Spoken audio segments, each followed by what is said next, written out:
16 जन राजस्व निरीक्षकों दरमा बंद। जमीपटा संशोधन सह अन्य सरकारी काम जो हार हेबा कथा सेमिति होई पारुनी। धार्य लक्ष्य ठारू खूब कम काम हेउथिबारु राजस्व निरीक्षकों उपरे होईछि कार्यानुष्ठान। गत अगस्ट मासर राजस्व निरीक्षकों दरमा बंद करा जायछि।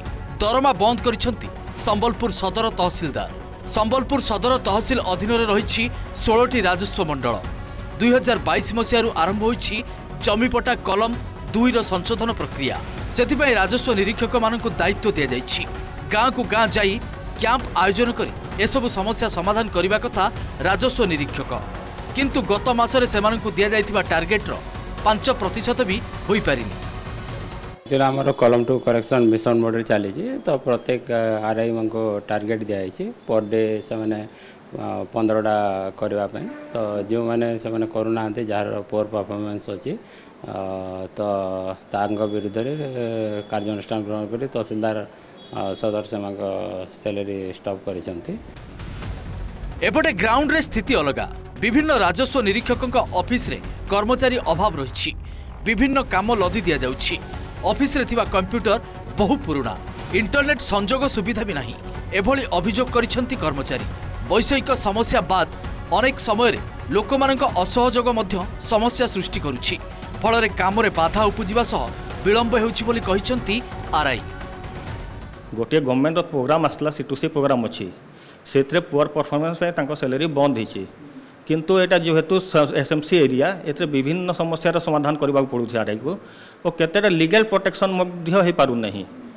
आम इनक्वारी जाऊँ किंतु लोक तांकर तथ्य लुचेई से माने तथ्य दौरान बहुणी मान ना दौना किंतु ता विरुद्ध रे आम एगेन्स्ट कार्यानुष्ठान होची। सेतिपा आम गवर्नमेंट को गोटे मेमोरेंडम दिया हितला जे आमको लीगल प्रोटेक्शन किसी दिया जाओ। कॉपी फापी सब अच्छे से मेन पटाटा नहीं ना आ गया। ओ मेन पटा नहीं मिलबा। हां ये माने गोटे लोन करिथिले। हां पंप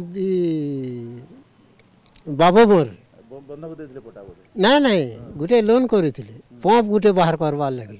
हमर पनी परिवार चाष करमी बोली बोले सेटा भी नहीं कि से पटा भी नहीं देले।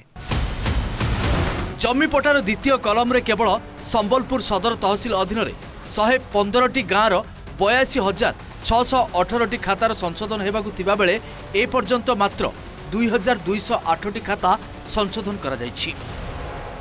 पट्टा पाई पाउना बंद प्रकृत रे एथिपाई किए दायी?